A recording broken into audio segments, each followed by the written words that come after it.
Welcome back to Birds of a Feather. This is your daily Baltimore sports podcast. My name is Nathan Stroud, and today we're going to be recapping the Orioles and Marlins Game 3 of this three-game series. This was the last game before the All-Star break starting tomorrow. This was the last game before the break. Orioles-Marlins Game 3. This was a tied series 1-1 going into the rubber match Game 3, and unfortunately, like I've said a dozen of times this year already, the Orioles have lost this Game 3, lost the rubber match, and have lost the series. They lose the series to the Marlins 2-1, and today was an absolute embarrassment of a day. From start to finish, absolutely embarrassing. The pitching was absolutely horrendous.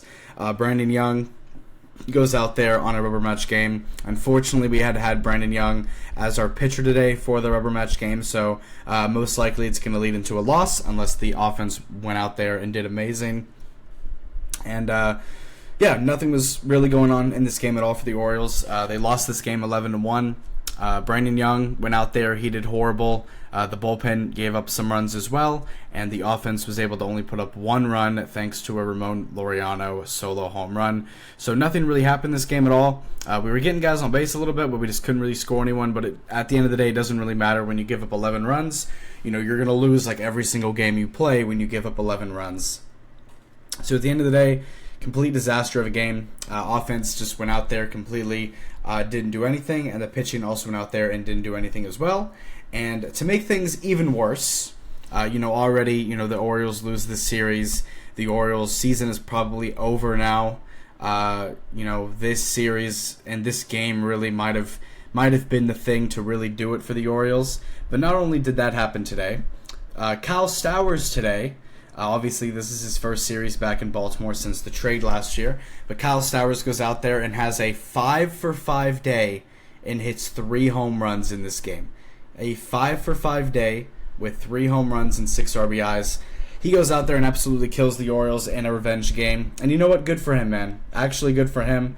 I hope Mike Elias watched every single one of those hits, every single one of those home runs. I hope he watched all of it because this was his doing. And for as much as I love Trevor Rogers, he really played with a big chip on his shoulder. So that's really cool to see from Kyle. But let's just go over this Orioles and Marlins game. Going over this Orioles and Marlins game, obviously the Orioles lose this game 11-1. The Orioles move to 43-52 on the season. They're back to being 9 games below 500. They were just at 7 games a little bit ago, but they are back to 9 games below 500, which is not good. They kind of were cutting it down, and now it's starting to kind of drift away a little bit.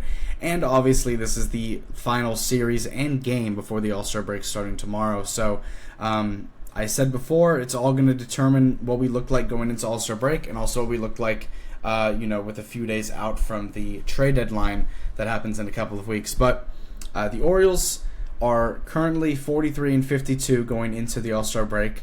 They're 9 games below 500 going into the All-Star break. And if I'm just going to keep things 100% honest with you guys, and if I'm just going to be real, I think it's over. I really do. I said this a while ago, but then we started to go on a run and really cut the lead down. But I think that unless we go out there and have an incredible, 6-game winning streak coming out of All-Star break, or a 7-game winning streak, or like a 7-1 over the first 8 games out of the All-Star break, unless we start off the second half on absolute fire, I think that it's over. Again, unless the Orioles go out there and do some insane things to start the second half. And when I say insane things, I mean like 6, 7, 8-game winning streak right out the gate of the second half. That's the only thing that would really save this team going into the trade deadline. But if that doesn't happen, which obviously is very hard to do, and it's even more harder when it's the Baltimore Orioles we're talking about. But it's not looking good for the Orioles. Let's just say that. They're 9 games below 500 right now going into the All-Star break, and it's just not really looking good at all. And it sucks that it kind of had to be this way. and it sucks that this is the position that we're in because they were really starting to show some life, and then they won game 1 against Miami, and then they lost the last 2 games in an absolutely embarrassing fashion. They lose yesterday 6-0, and they lose today 11-1. So they got outscored 17-1 over the past 2 games against the Marlins. Kyle Stowers obviously went out there and was just incredible.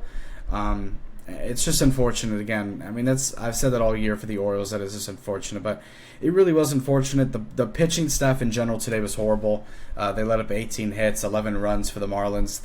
And the Orioles only had 5 hits and 1 run on the day. So the offense didn't actually do anything at all. All 5 of our hits were from 3 different players, and 2 of our players had 4 of our 5 hits. So going over the offense real quick, again, there's not really anything to go over, but going over the offense, they only had 5 total hits, 1 total run scored, 0 for 3 with runners in scoring position, 2 guys left on base. And going over the offense, Jackson Holliday is one of the only players with a hit this game. He goes 1 for 4. And shout out to Matt Holliday, his brother. Not Matt Holliday, that's his dad, Ethan Holliday, just getting drafted to Colorado, same place that Matt Holliday got drafted to.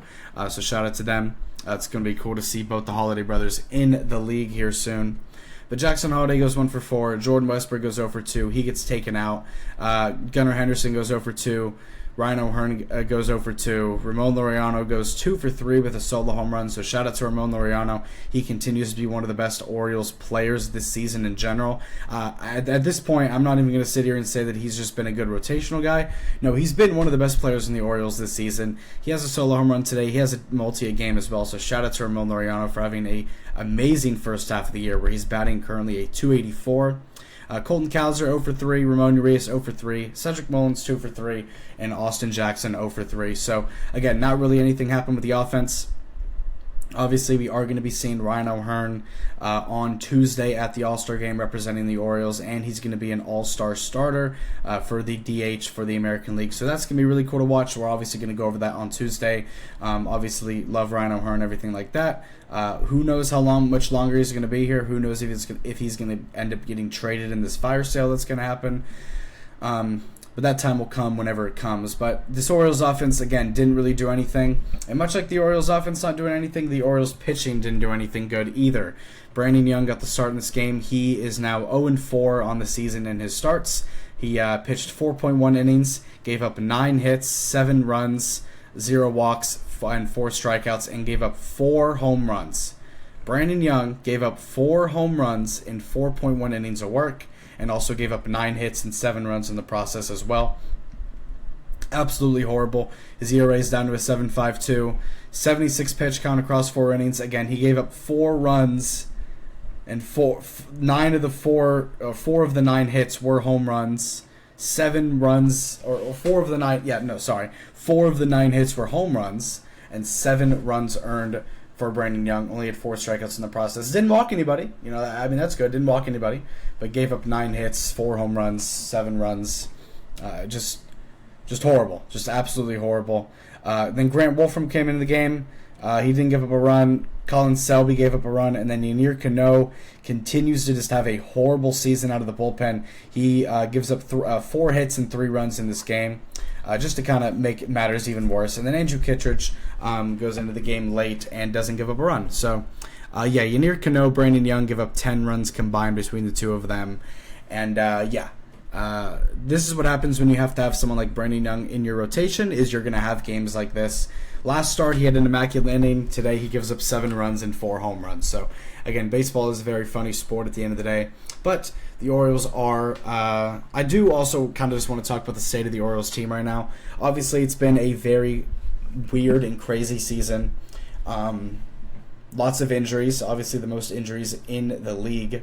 But obviously, lots of injuries. Lots of underperforming from the pitchers, lots of bad pitching performances, and also some bad offensive performances as well. There's been a lot of players who's been really disappointing up to this point. The main one that I'm thinking of is Gunnar Henderson. Has been overall disappointing based on what you expect from guys like Gunnar Henderson. But guys like Jackson Holliday, Jordan Westbrook's been doing good. Obviously, Ryan O'Hearn's been good. Ramon Laureano, he's been good. But there's been obviously some disappointments. Colton Cowser, he didn't play all season. Obviously, he was hurt for a couple of months. But in the time that he's been back, he's been a little bit disappointing. But I'm not really going to talk about like the guys who might get traded. I'm going to talk more about that as we get closer to the trade deadline in a couple of weeks. But as it stands right now, the Orioles are 43-52. They're 9 games below 500 going into the All-Star break. And hopefully the second half of the season, the Orioles can have a better second half. Obviously, they're going to have to start off really good, because if they don't start off really good and they decide to, do the fire sale and just trade everybody, then that's the Orioles, version of just punting the season away and just not really caring about what happens the rest of the year. So we'll see what happens with that. Obviously, hopefully everyone has a nice little break for All-Star break, can come out of the second half and have a great start, because if they don't have a great start and they're kind of just average, that's not going to be good enough. They're going to have to go out there and just be on fire out of the second half. So we'll see what happens with that. Obviously, the Orioles are 9 games below 500 right now. But this season's been, very crazy. Injuries, just horrible pitching performances, injuries. There's been, some good stuff like Trevor Rogers and some of the hitters that I just named. But there's also been a lot of bad. There's been a lot of heartbreaking losses, a lot of just bad blowout losses. And obviously, a lot of this comes from Mike Elias's decisions that he made in the offseason and stuff like that. Like Tyler O'Neill, who's been horrible for the Orioles. I saw a stat today that Kyle Stowers has as many home runs as Tyler O'Neill has hits this season, so that's something. But again, just very disappointing overall first half of the season, and hopefully they can step it up as we go into the second half very soon. But thank you guys so much for tuning into and listening to this episode of Birds of a Feather. I know there wasn't a lot really to talk about. Obviously, we've been talking about the Orioles season all year. We've been talking about the state that they're in all year. And obviously, this game was just an absolute blowout, so there really wasn't much to discuss in this game on both sides of the bound. But overall, just very disappointing first half. And their season's really going to depend on how they do in that first week or so of the second half. So we'll get there whenever we get there. But thank you guys so much for supporting this channel. And thanks for supporting the show. Obviously, this is just the beginning overall. This is episode 94. But, again, this is just the beginning. I plan on doing this for a long, long, long time. And obviously, we're going to be discussing the Orioles second half of the season, discussing every game for the rest of the year. But also, the Ravens training camp does start here in a few days. So that's going to be very exciting to see this upcoming week. But if you like this content, make sure to subscribe on YouTube and like the video as well. Make sure to follow up on Spotify as well. And then also, if you want to check out more updates from me, make sure to follow the Birds of a Feather Instagram and X accounts. I'm posting live updates on X, live reactions to things, live tweeting throughout the games and stuff like that. So make sure to give that a follow. And also make sure to give the Instagram a follow as well, because I'm posting updates on every single time that I post an episode. So yeah, I'll see you guys in the next one. I'll have an episode up sometime tomorrow afternoon talking about the Orioles draft recap, because the draft is actually going on right now, and I think the Orioles are picking pretty soon. So the Orioles have 4 first-round picks. They have picks 19, 29, 30 and 31, 19, and I think 37. So the Orioles have a lot of high first-round picks in this draft. Not high first-round picks, but they have a lot of first-round picks in general. So hopefully, Mike Elias, obviously, as we know, he's not a great team builder. He's not a great GM for free agency, but he is a very, very good drafter. So hopefully he can keep that up, and hopefully Mike Elias can cook in this draft, because I trust Mike when it comes to the draft. So hopefully he can deliver. But in tomorrow's episode, I'm going to be going over all of the first-round draft picks from the Orioles. I'm going to make it its own episode because there are 4 of them. So I'll have plenty to talk about tomorrow. But I'll see you guys in the next one. You have a great Steelers day. Go O's, go Ravens, and I'll see you later. Peace out.